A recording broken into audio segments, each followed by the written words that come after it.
رکھی ہیں، بس ہمیں چاہیے کہ ان آیات کو سمجھ کر ان آیات کی روشنی میں اپنی زندگی کو کامیاب بنائیں۔ اللہ تبارک و تعالیٰ نے جب دنیا میں کوئی چیز بیکار پیدا نہیں فرمایا، جتنی چیزیں ہیں، جاندار ہیں، بے جان ہیں، انسان ہے، جانور ہیں، جتنے چیزیں ہیں، شجر ہیں، حجر ہیں، جتنے بھی چیزیں ہیں، پروردگار نے کسی کو بھی بیکار نہیں بنایا۔ جب کوئی بھی چیز، معمولی چیز، جب دنیا میں کوئی بھی چیز بنتی ہے وہ بیکار ابس نہیں بنتی، بلکہ اس کے پیچھے کوئی نہ کوئی مقصد رہتا ہے۔ جیسے کہ مشہور قول ہے کہ موسیٰ علیہ السلام نے اللہ کی بارگاہ میں عرض کیا، اللہ تو نے چپلک کو کیوں پیدا کیا؟ تو اللہ تبارک تعالیٰ نے اس سوال کے جواب میں فرمایا، اے موسیٰ، چپلک نے کئی مرتبہ پوچھا کہ اللہ موسیٰ کو کیوں پیدا فرمایا؟ تو آپ اندازہ لگائیں کہ اس قول مبارکہ سے کہ دنیا میں کوئی چیز بیکار نہیں ہے، ہر چیز اللہ تبارک تعالیٰ نے کسی نہ کسی کے جو ہے واسطے اس سے فائدہ پہنچتا ہے، اور کسی نہ کسی کے ذریعے ہدایت ملتی ہے۔ جو گمراہ ہو چکا ہے پروردگار اس کے ذریعے سے راستہ مہیا فرماتا ہے، وہ صراط مستقیم پر گامزن ہو جاتا ہے۔ اور ایک بات ہم اور آپ اس بات سے بخوبی واقف ہیں کہ جو کوئی بندہ لا الہ الا اللہ محمد رسول اللہ صلی اللہ علیہ وسلم پڑھ لیتا ہے وہ مسلمان ہو جاتا ہے۔ یہ ہمارے اور آپ میں بہت مشہور ہے، عام بھی ہے، اور جب معلوم ہو گیا کہ ایمان میں داخل ہونے کے لیے کلمہ پڑھا جاتا ہے، شہادتیں دی جاتی ہیں اور مسلمان ہو جاتا ہے، تو جب ہمیں یہ بات معلوم ہے تو ہمیں یہ بات معلوم ہونا چاہیے کہ جب ایمان لانے کے بعد ایمان کی حفاظت کیسے کی جائے، ایمان لانے کے بعد اس ایمان کو کس طریقے سے ہم پروان چڑھایا جائے، اس ایمان کی پختگی کو ہم کس طریقے سے اس ایمان میں پختگی لائی جائے، ایمان کو ہم کس طریقے سے اللہ رب العزت نے یہ جو انعام دیا ہے اس کی کس طرح حفاظت کریں۔ تو اللہ رب العزت نے اتنا بڑا انعام ہمیں عطا فرمایا، اس کی حفاظت ہم کیسے کریں؟ لوگ بہت ساری باتیں کرتے ہیں اور بہت سارے چیزیں بھی ہیں جو ایمان کی حفاظت کے لیے جو ہے پروردگار نے قرآن میں اور میرے اور آپ کے حبیب اللہ سبحانہ تعالیٰ کے حبیب اور میرے اور آپ کے طبیب حضور سیدنا محمد رسول اللہ صلی اللہ تعالیٰ علیہ وآلہ وسلم کے فرامین میں ایسی بہت ساری چیزیں ہیں جس سے ہمارا اور ایمان آپ کا ایمان سلامت رہتا ہے، ہمارا اور ایمان اللہ رب العزت اس کے ذریعے ہماری ایمان کی حفاظت فرماتا ہے۔ مگر سب سے اہم بات جو کہ آج کل جو لوگ اس سے بولنے کے لیے کتراتے ہیں اور اسے چھپانے کی کوشش کرتے ہیں کہ ایمان کی مضبوطی کے لیے نماز کی پابندی ضروری ہے، ایمان کی مضبوطی کے لیے استغفار کی کثرت ضروری ہے، ایمان کی حفاظت کے لیے لاحول کی تسبیح پڑھی جائے، ایمان کی حفاظت کے لیے فلاں دعا پڑھی جائے، ایمان کی ضرورت کے لیے فلاں چیز ضروری ہے کہ ایمان کی حفاظت ہو جائے۔ تو اللہ رب العزت کے نے رسول پاک صلی اللہ تعالیٰ علیہ وآلہ وسلم پر جو قرآن نازل فرمایا، اسی قرآن میں پروردگار نے اس آیت مبارکہ کو نازل فرمایا جو خطبہ مسنونہ نے جو تلاوت کرنے کا شرف حاصل کیا۔ پروردگار فرماتا ہے قل لا اسألکم علیہ اجرا الا المودۃ فی القربى۔ پروردگار نے یہ آیت مبارکہ نازل فرمائی اور کہا ہر کلام خدا کا کلام قرآن میں اللہ ہی کا کہنا ہے، مگر جب کوئی بات اہمیت والی بات ہوتی، جب کوئی بات میں اہمیت پیدا کرنا ہوتا، اس بات کو جو ہے اور وزن بڑھانا ہوتا، تو اللہ رب العزت فرماتا اے محبوب آپ فرما دیجئے۔ کل جہاں بھی قرآن میں آتا ہے تو اس کا ترجمہ یہ ہے کہ اے محمد صلی اللہ تعالیٰ علیہ وسلم آپ ارشاد فرمائیں۔ تو اس نے پاک علیہ السلام کو قرآن پورا کا پورا قرآن اللہ ہی عطا فرمایا، پورا کا پورا قرآن اللہ کے نبی میرے اور آپ کے رسول نے ہی صحابہ کے سامنے پڑھ کر سنایا۔ مگر جب کوئی بات اہمیت والی بات ہوتی، اس میں اہمیت پیدا کرنا ہوتا، تو اللہ فرماتا اے محبوب آپ فرما دیجئے، آپ فرمائیے۔ تو اس آیت مبارکہ میں ایسا کیا ہے کہ اللہ رب العزت کہتا ہے کہ محبوب آپ ارشاد فرمائیے، کلام اللہ کا ہے، لانے والے جبرائیل ہیں، روزانہ لاتے ہیں اور وقتاً فوقتاً لے کر آتے ہیں۔ اللہ کے احکامات کو پروردگار اللہ رب العزت جبرائیل امین کے ذریعے قرآن کو سبقہ تک پہنچا رہا ہے، مگر جب کوئی بات ضروری ہوتی، جب کوئی بات میں جو اس میں جو ہے اور پختگی لانی ہوتی تو اللہ رب العزت فرماتا ہے محبوب آپ ارشاد فرما دیجئے۔ تب اس آیت میں ہے کیا؟ اس آیت کا ترجمہ سننے سے پہلے آپ اس کا بیک گراؤنڈ تھوڑا سماعت فرما لیں کہ اللہ رب العزت کے حبیب میرے اور آپ کے نبی حضور سیدنا محمد رسول اللہ صلی اللہ علیہ وآلہ وسلم نے صحابہ کرام رضوان اللہ تعالی علیہم اجمعین کی زندگیوں کو ایک ساتھ تبدیل فرما دیا، جو کہ گمراہی میں تھے، ضلالت میں تھے، اندھیریوں میں تھے، ایک کسی اور کے جو ہے رہبر نہیں تھے بلکہ رہزن تھے۔ انہوں نے صحابہ نے اپنی زندگیوں کا مطالعہ کیا، اپنی زندگیوں کا محاسبہ کیا، مدینہ منورہ میں گئے، مدینہ منورہ میں دین پھیلتا گیا اور صحابہ کی جو ہے جماعت مضبوط ہوتی چلی گئی۔ تو صحابہ نے سوچا اتنی عزتیں، اتنی بلندیاں، اتنی رفعتیں کہ اللہ نے ہم جیسے گناہگاروں کو دوسروں کا رہبر بنا دیا۔ جیسے کہ آپ نے ابھی حدیث پاک کا ترجمہ سنا کہ اللہ کے نبی صلی اللہ تعالی علیہ وسلم نے ارشاد فرمایا میرے صحابہ ستاروں کے مانند ہیں، جو بھی ایک بھی صحابی کی زندگی کو اپنی زندگی میں لانے گا تو وہ بھی جنت میں داخل ہو جائے گا۔ تو سرکار نے صحابہ کو وہ مقام عطا فرمایا کہ ان کے راستے پر چل کر لوگ مسلمان ہو رہے ہیں، جنت کے حقدار ہو رہے ہیں۔ تو صحابہ نے سوچا اتنا بڑا تبدیلی ہمارے اندر آ گئی کہ ہم لوگوں کو لوٹنے والے تھے اور ہم کو اللہ کے نبی نے رہبر بنا دیا، لوگوں کو سیدھا راستہ والا بنا دیا۔ تو صحابہ نے سوچا کہ سرکار کی جو ہے بارگاہ میں کوئی انعام دیا جائے، سرکار کی بارگاہ میں کوئی تحفہ پیش کیا جائے۔ تو صحابہ نے بہت ساری چیزوں کو جمع کیا اور رسول پاک علیہ السلام کی بارگاہ میں تشریف لائے اور کہا یا رسول اللہ یہ چھوٹا سا نذرانہ ہماری طرف سے آپ کے لیے ہے۔ تو اللہ رب العزت نے قرآن پاک کی اس آیت کو نازل فرمایا قل لا اسألکم علیہ اجرا، اے محبوب آپ فرما دیجئے یہ تحفہ جو لے کر آئے ہیں ان صحابہ کو فرما دیجئے کہ اے صحابہ جو کچھ میں نے تمہاری زندگیوں میں جو تبدیلی لایا ہوں، جو کچھ تمہارا مقام بنا ہے، جو کچھ تم نے اپنے اندر جو تبدیلی لائی ہے، جو برے تھے نیک ہو گئے، اندھیریوں میں تھے اجالوں میں آ گئے، رحمان کی پہچان ہو گئی،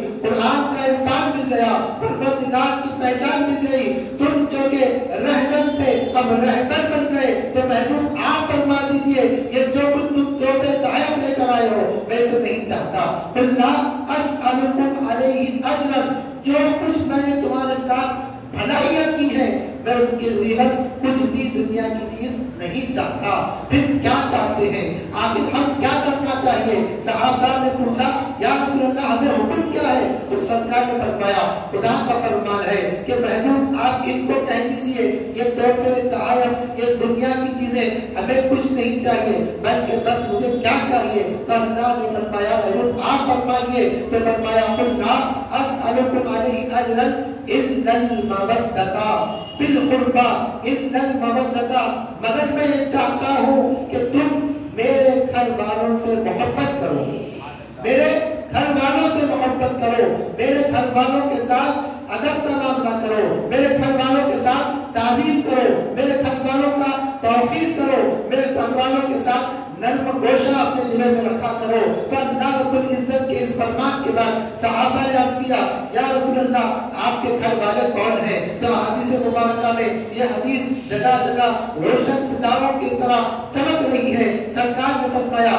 میرے گھر والے علی فاطمہ اور ان کے دونوں بیٹے، سرکار نے فرمایا علی فاطمہ اور ان کے دونوں بیٹے میرے گھر والے ہیں، یہ میرے اہل بیت ہیں۔ تو اللہ رب العزت کے فرمان کے مطابق سرکار کے فرمان کے روشنی میں یہ بات بالکل واضح ہوتی ہے کہ ایمان کی حفاظت کے لیے مسلمانوں کے لیے کہ ساتھ ساتھ عبادت کے ساتھ ساتھ رسول اللہ کی محبت اہل بیت کی محبت ضروری ہے، لازمی ہے۔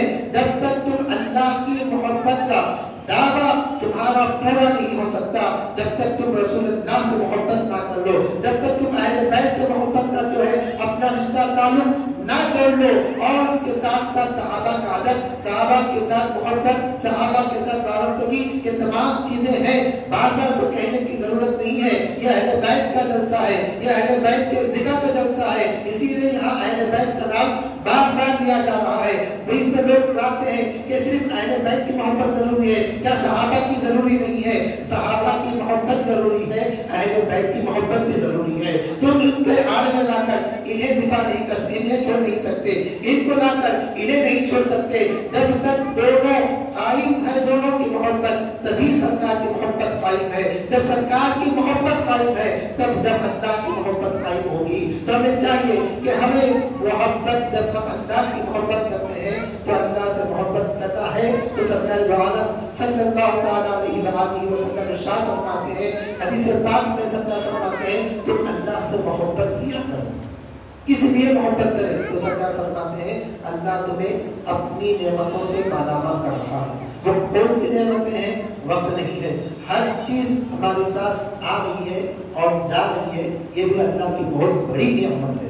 اگر آپ ایسے ترتیب سے چلے جائیں، اپنے جسم پر نظر ڈالیں، اپنی زندگی پر نظر ڈالیں، تو ہر قدم قدم پر اللہ ہم پر اپنی انعامتوں کی برسات کر رہا ہے. تو سرکار نے فرمایا تم اللہ سے محبت کرو اللہ کی نعمتوں کی وجہ سے، اور پھر تم مجھ سے محبت کرو اللہ کی نعمتوں کی وجہ سے. اللہ سے محبت کرو اللہ کی نعمتوں کی وجہ سے، اور پھر مجھ سے محبت کرو. اللہ نے جو تمہیں نعمتیں دے رہا ہے کسی اور کے طفیل نہیں بلکہ میرے صدقے دے رہا ہے، میرے طفیل دے رہا ہے. انما انا قاسم وقاسم واللہ یعطی، اللہ دیتا ہے اور میں بانٹنے والا ہوں. تو سرکار فرماتے ہیں تم مجھ سے محبت کرو، اور جب مجھ سے محبت کرو تو تم میری محبت کے خاطر میرے اہل بیت سے محبت کیا کرو. میرے محبت کے خاطر میرے اہل بیت کی محبت سے، میرے اہل بیت سے محبت کیا کرو. اور رسول پاک علیہ الصلوۃ والسلام نے اور ارشاد فرمایا خطبہ حجۃ الوداع کے وقت جو کہ مسلم شریف میں ہے، رسول پاک علیہ الصلوۃ والسلام نے ارشاد فرمایا کہ میں تمہارے درمیان دو بھاری بھرکم چیزیں چھوڑے جا رہا ہوں. ایک اللہ کی کتاب ہے، وہ نور والی کتاب ہے، اس میں ہدایت ہے، تمہارے لیے روشنی ہے، تمہارے لیے جو ہے اللہ نے ہدایت کے راستے اس پہ رکھے ہیں. تم اسے اپنے ساتھ اس کے ساتھ اپنا دامن مضبوطی کے ساتھ تھام لو. اور دوسری چیز میں اپنے اہل بیت کو چھوڑے جا رہا ہوں، تمہیں ان کی دامن کو تھام لو. اور رسول پاک علیہ السلام نے ارشاد فرمایا، دیگر احادیث مبارکہ میں فرمایا جب تم ان دونوں کو تھام لو گے تو کل قیامت کے دن یہ دونوں تمہیں حوض کوثر تک پہنچا دیں گے، یہ دونوں تمہیں حوض کوثر تک پہنچا دیں گے. تو ہمیں چاہیے کہ اہل بیت اطہار کا دامن، قرآن کا دامن اپنے ہاتھ میں رکھ لیں. اور پھر سچا پکا مسلمان وہی ہے جو کہ ایک ہاتھ میں اہل بیت کا دامن ہو اور ایک ہاتھ میں قرآن کا دامن ہو. اگر دونوں ہاتھوں میں سے کوئی ایک خالی ہے تو وہ گمراہ ہوگا. وہ اگر کوئی دونوں میں سے ایک ہاتھ خالی ہے تو وہ بھی بھٹکا ہوگا، دوسروں کو بھی بھٹکانے والا ہوگا. تو ہمارے دونوں ہاتھوں میں ایک ہاتھ میں قرآن ہو اور ایک ہاتھ میں اہل بیت اطہار کا دامن ہو، ان کا ادب ہو، ان کا جو ہے ان کے ساتھ وابستگی ہو. اور رسول پاک علیہ الصلوۃ والسلام نے ارشاد فرمایا جب تک تمہارے دل میں میرے اہل بیت کی محبت نہیں ہوگی تو تمہارے دل میں ایمان داخل نہیں ہوگا. سرکار نے فرمایا یہ ترمذی شریف میں اور ابن ماجہ میں یہ حدیث پاک ہے. سرکار ارشاد فرماتے ہیں جب تک تمہارے دل میں ایمان داخل نہیں ہوگا جب تک میرے اہل بیت کی محبت تمہارے دل میں نہ ہو. اور پھر امام حسن ارشاد فرماتے ہیں کہ اللہ کی ذات کی قسم جس کے قبض قدرت میں میری جان ہے، اللہ کی قسم ارشاد فرماتے ہیں اس کا عمل جب تک اسے فائدہ نہیں دے گا جب تک ہماری محبت اس کے دل میں پیدا نہ ہو جائے. تو یہ اعمال اگر ہمارے اللہ کی بارگاہ میں قبول ہونا ہے، ہماری نمازیں، ہماری ذکر و اذکار اگر قبول ہونا ہے تو ہمیں چاہیے کہ ہم اہل بیت اطہار کی محبتوں کو اپنے دلوں میں اجاگر کریں، اہل بیت اطہار سے محبت کریں. اہل بیت اطہار کا سے محبت کرنے کا فائدہ کیا ہوگا؟ تو رسول پاک صلی اللہ تعالیٰ علیہ وسلم نے ارشاد فرمایا اہل بیت سے محبت کرنے کا فائدہ کیا ہوگا؟ سرکار ارشاد فرماتے ہیں کل قیامت کے میں دن 4 لوگوں کی شفاعت کروں گا. بس تو سرکار کی کی شفاعت ہر ایک کے لیے ہوگی، مگر سرکار نے خاص ارشاد فرمایا میں 4 لوگوں کی شفاعت کروں گا۔ صحابہ نے عرض کیا رسول اللہ وہ کون ہیں؟ تو سرکار نے ارشاد فرمایا جو میرے اہل بیت کا ادب و احترام کرتے ہیں، جو میرے اہل بیت و اطہار کا ادب و احترام کرنے والے ہیں اور ان کی ضرورتوں کو کی چیزوں کو لا کر انہیں دینے والے ہیں۔ لوگ کہتے ہیں کہ صاحبوں کو کہہ دینا، سرکار فرمائے ہیں کہ تم میرے اہل بیت کی جو ہے ضرورتوں کو پورا کرو، کل قیامت کے دن میں تمہاری شفاعت کروں گا۔ اور پھر سرکار فرماتے ہیں کہ تم ان کی ضرورتوں کو لا کر نہیں دے سکتے، مت دو، مگر ان کے کاموں میں مدد کرو، میں تمہاری شفاعت کروں گا۔ اور پھر سرکار آخری میں ارشاد فرماتے ہیں اگر تم لا کر دے نہیں سکتے، تم مدد نہیں کر سکتے، تو بس تم اپنے دل سے اور زبان سے ان کے ساتھ محبت کا تعلق جوڑے رکھو، میں تمہاری بھی کچھ شفاعت کروں گا۔ تو اہل بیت اطہار آل رسول اولاد علی سے محبت رکھنا، ان کے ساتھ ادب و احترام کا جو ہے اخلاق کی مظاہرہ کرنا، یہ ہمارے اولاد کے لیے نجات کا ذریعہ ہے۔ تو میرے کہ آپ نے تمام بہت ساری چیزیں بہت ہی تفصیل کے ساتھ سنی ہے، وہاں پر جو ہے جانا بھی جو ہے وقت جو ہے بہت زیادہ ہو جو رہا ہے، وقت جو ہے اب اجازت نہیں دیتا کہ وہاں تک جائے۔ تو رسول پاک علیہ الصلوۃ والسلام کے اہل بیت اطہار کا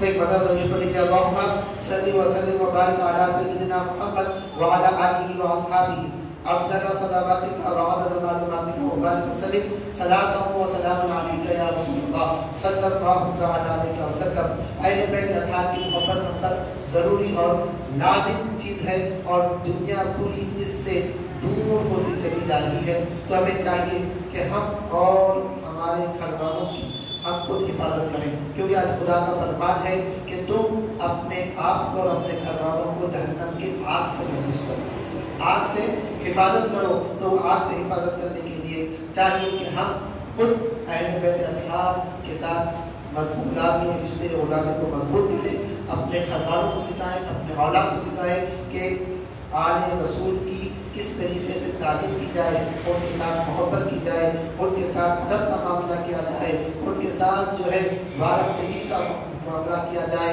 یہ تمام چیزیں ضروری ہیں ہماری نجات کے لیے۔ اور آخر میں چلتے چلتے ایک بات ضرور کہہ دوں گا کہ عاشورے کا 10 محرم کو عاشورے کا دن بھی کہلایا جاتا ہے، اور اس دن روزہ ہمیں رکھنا ہے۔ رسول پاک علیہ الصلوۃ والسلام نے ارشاد فرمایا کہ عاشورے کے دن سرکار جب مدینہ تشریف لائے تو دیکھا کہ یہودی 10 محرم کو روزہ رکھ رہے ہیں۔ تو سرکار نے معلوم کیا آخر کیا وجہ ہے، کیوں رکھ رہے ہیں؟ تو معلوم ہوا کہ اللہ رب العزت نے موسیٰ علیہ السلام کو فرعون کی بادشاہت سے نجات عطا فرمائی، یعنی فرعون کو غرق کر دیا۔ موسیٰ علیہ السلام کو جو ہے اس دین کے لیے آسانیاں پیدا فرمایا۔ اس خوشی میں اللہ کی اس شکر نعمت کے لیے یہودی آج بھی روزہ رکھتے ہیں۔ تو اللہ کے حبیب میرے اور آپ کے حبیب حضور سیدنا محمد رسول اللہ صلی اللہ تعالیٰ علیہ وآلہ وسلم نے ارشاد فرمایا کہ یہودی ایک روزہ رکھتے ہیں، تو ہمیں چاہیے کہ ان کی مشابہت نہ ہو۔ اگر میں میری زندگی باقی رہی تو میں 2 روزے رکھوں گا، یا تو 9 اور 10 یا پھر 10 اور 11، 2 روزے رکھنا چاہیے۔ اور اکثر لوگ پوچھتے ہیں کہ شب برات، شب قدر، شب معراج کو جو روزے رکھتے ہیں 1 رکھنا یا 2 رکھنا، تو یہ سرکار کا فرمان جو ہے اسی کے تحت چلتا ہے کہ ایک بات جب کوئی کہہ دیتے ہیں تو وہ اس کا پیمانہ بن جاتا ہے، ہر چیز اسی میں ناپ کر دی جاتی ہے۔ تو شب برات ہو یا شب معراج 1 روزہ نہ رکھیں بلکہ 2 روزے رکھیں۔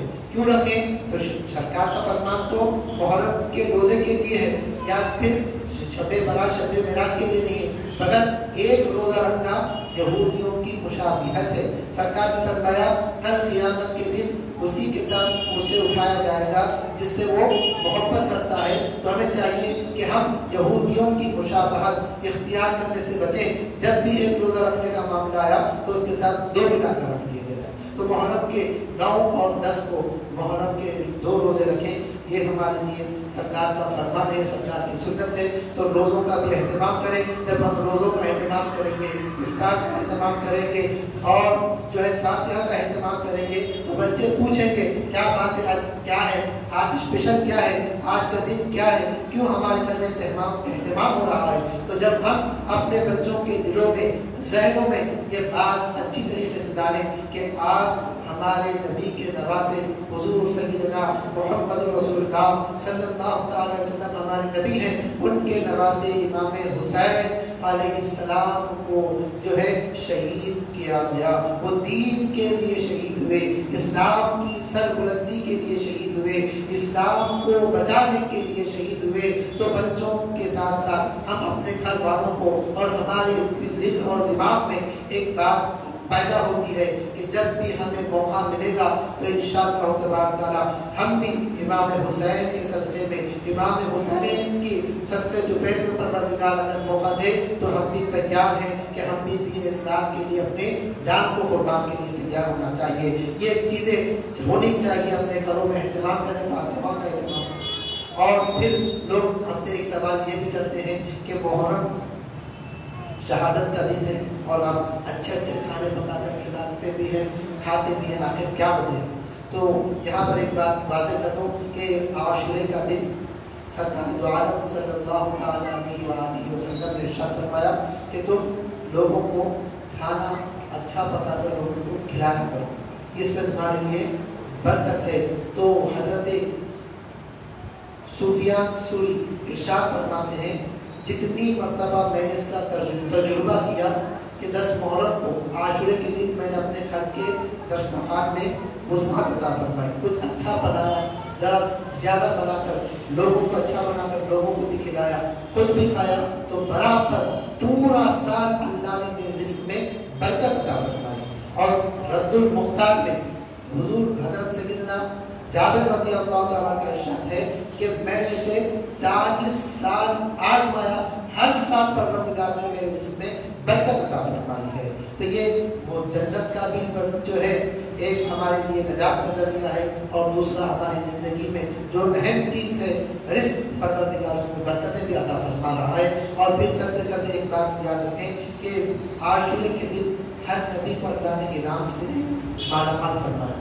آدم علیہ السلام سے لے کر عیسیٰ علیہ السلام تک الگ الگ نام لے کر بتانا مقصود نہیں ہے، تمام کو اللہ رب العزت نے عاشورے کی دن، محرم کی رات 10 تاریخ اور دن محرم کا تھا، اللہ نے ہر ایک نبی کو انہیں اپنے طرف سے کسی نہ کسی ذریعے سے اللہ نے انعام عطا فرمایا، خوشی عطا فرمائی۔ مگر جب ہم دیکھتے ہیں تو یہاں پر شہادتیں ہمیں ملتی ہیں، امام حسین کی شہادت ملتی ہے، آخر ایسا کیوں؟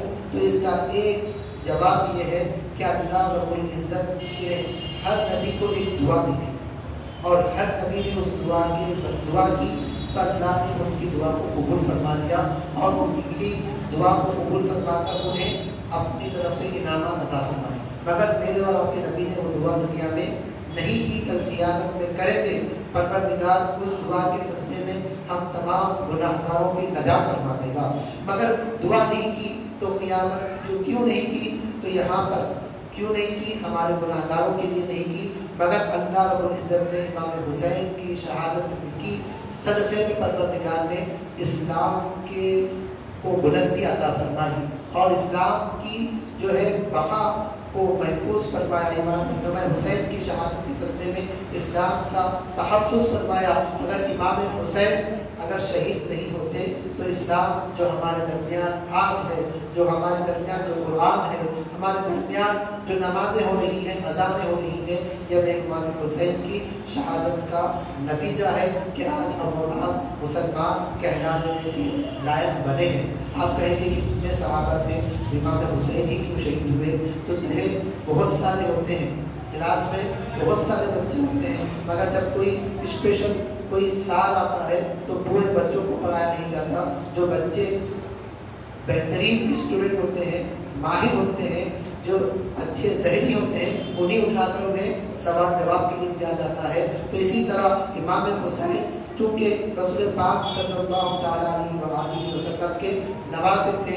یزید چاہتا تھا کہ اگر یہ میرے ہاتھ پر بیعت کر لیں گے تو پورے کے پورے میرے بیعت پر آ جائیں گے, میں پوروں کا امیر بن جاؤں گا, میں جو ہے سب کا بڑا بن جاؤں گا. تو امام حسین کے پیچھے پڑ گیا اور بار بار کہتا رہا کہ آپ میرے ہاتھ پر بیعت کر لیں, مگر امام حسین سر دینے کو پسند کیا, مگر یزید ولید کے ہاتھ میں ہاتھ دینا پسند نہیں فرمایا. اسی لیے امام حسین کے اولاد میں آنے والے ہندوستان پر راج فرما رہے ہیں جن کا نام اس میں گرامی خواجہ معین الدین اجمیری ہے, غریب نواز ہے. غریب نواز نے ہندوستان آ جاتے یہی کہا, شاہ است حسین بادشاہ است حسین, دی است حسین دی پناہ است حسین, سر داد نداد در دس دست یزید حقا کے بنائے لا الہ است حسین. پروردگار عالم تمام کو صحیح معنوں میں اہل بیت اطہار کی محبتوں کو ہمارے دلوں میں اجاگر فرمائے. ہم تمام کو اہل بیت کرام سے محبت کرنا اور ان کا ادب و احترام کرنے کی توفیق نصیب فرمائے. پروردگار عالم ہم تمام کو نمازوں کی پابندی کرنے کی توفیق نصیب فرما, قرآن پاک کی تلاوت کرنے کی توفیق نصیب فرما, اور تمام صحابہ اہل بیت کا ادب و احترام کرنے والا بنا. آج کی جلسے میں بارگاہ تیرے میں قبول و منظور فرما. اس میں جو کچھ کہا گیا ہے, جو کہنے سننے میں جو بھی لفظ ہوئے ہیں, پروردگار اپنے فضل و کرم سے معاف فرما کر اس کو ہم تمام کے لیے اس ذکر کو مبارک ہم تمام کے لیے نجات کا ذریعہ بنا. پروردگار عالم ہم تمام کی دنیا کو اچھی فرما, آخرت کی دنیا میں اچھی فرما, اور جہنم کے ہاتھ سے ہماری اور ہمارے اولاد کے اور آپ کی حفاظت فرما. آمین بجائے سید المرسلین طٰہٰ و یاسین والحمدللہ رب العالمین.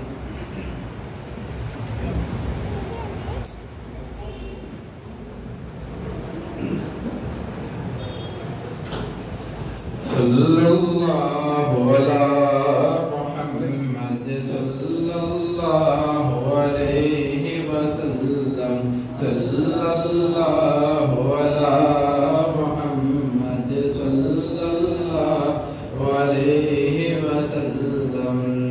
یا نبی سلام علیکہ, یا رسول سلام علیکہ, یا حبیب سلام علیکہ, صلوات اللہ علیکہ, یا نبی سلام علیکہ, یا رسول سلام علیکہ, یا حبیب سلام علیکہ, صلوات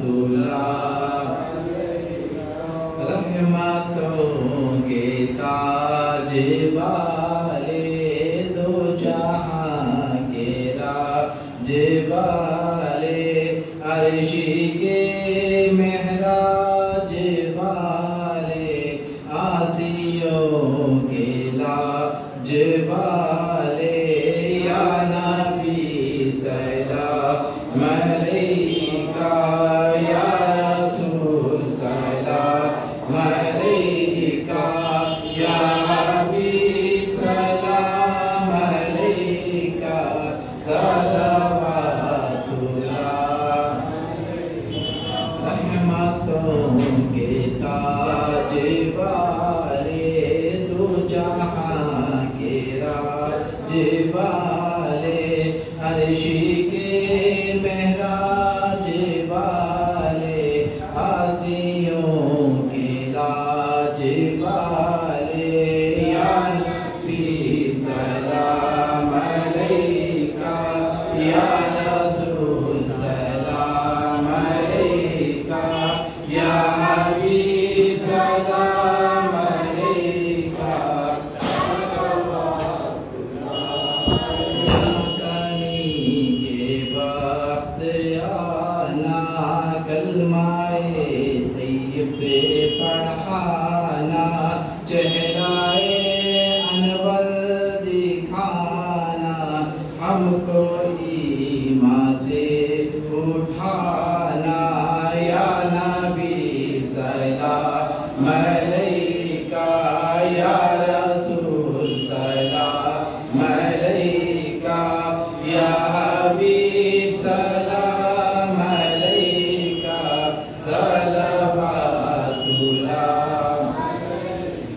اے میرے مولا کے پیارے نور کی آنکھوں کے تارے اب کسے سید پکارے تم ہمارے ہم تمہارے یا نبی سلام علیکہ یا رسول سلام علیکہ یا حبیب سلام علیکہ صلوات اللہ اے شفیع روز